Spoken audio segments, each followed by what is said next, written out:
रामकृष्ण हरी. शब्द ही सत्य नामरूपी रत्नाची पेटी आहे. ही पेटी उघडली तर माणसाला ईश्वर प्राप्ती होते.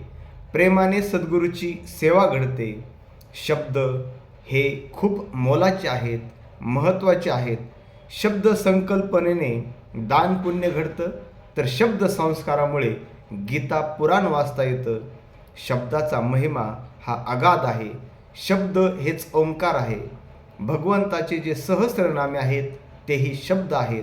मग हा शब्दांचा महिमा सांगताना संत शेख महमद महाराज म्हणतात, सुशब्द निज कल्पतरूचे फळ, अपशब्द महादुःखाचे ढिसाळ, शब्द ओंकाराचे स्वय कल्लोळ, शुभ अशुभ वाटती. शब्द हे शुभ आहेत, शब्द अशुभ आहेत. शब्द हे कल्पतरूचे फळ आहे आणि महादुःखाचं मूळ सुद्धा शब्द आहे. रामकृष्ण.